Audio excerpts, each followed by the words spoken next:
Well, y'all have waited patiently.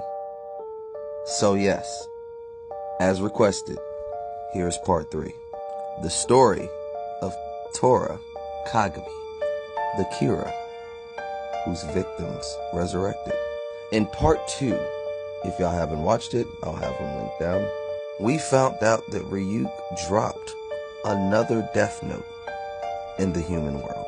Taro and Ryuk were watching a news segment where they were discussing the things that went on in Tora's classroom.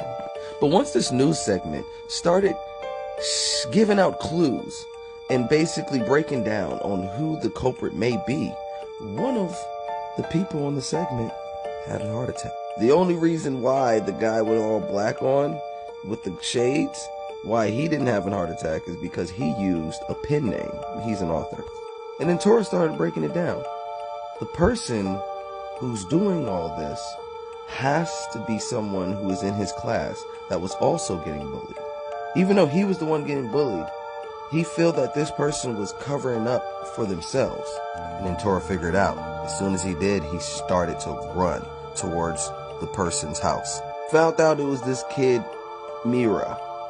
He's also a nerdy kid in the class that gets bullied. And I mean, my boy was in there meeking me writing names, you know what I'm saying? Delete, delete, delete, delete. And he was about to write Taro's name down.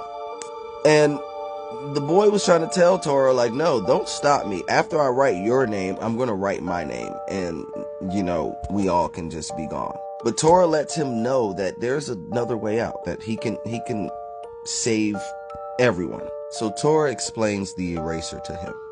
And after he erased all the names that Mira writ down and knew that they were going to be coming back to life, he decided to take the book to the police. So the boys go to the police station and they go to find the inspectors that's been investigating the classroom. And they tell them everything. They tell them everything about the death note. How if you write people's names down, they will be unalive. And if you just put their names down and not any details, it will just be a heart attack. And they also let them know about the eraser and how if you erase the names, those names that was written in the book will come back. But I'm pretty sure you know what happened. No, the inspectors don't believe that.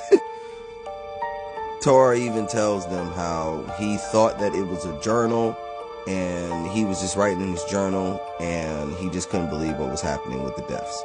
And Mira was just someone who was just trying to protect himself.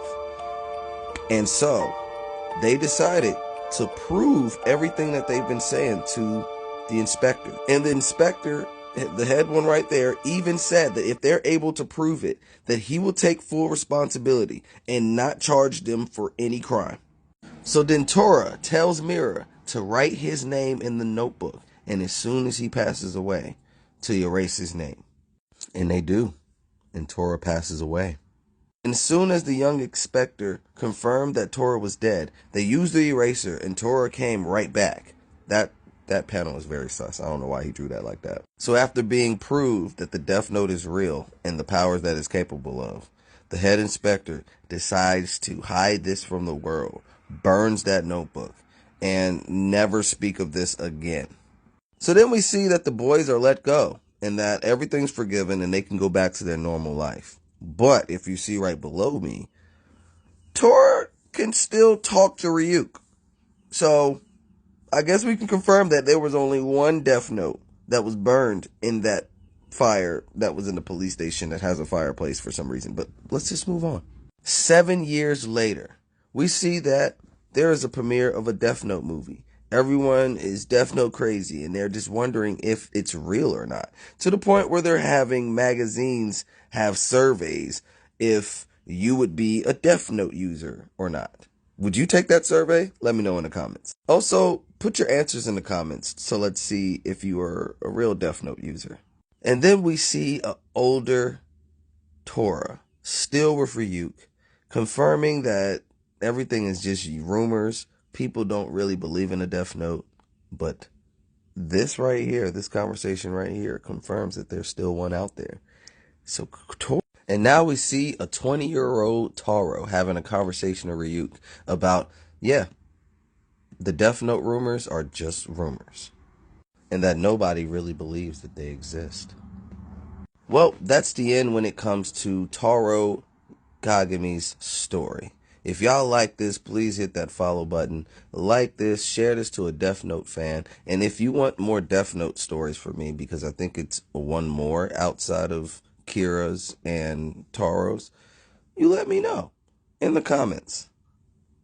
Y'all have a great one.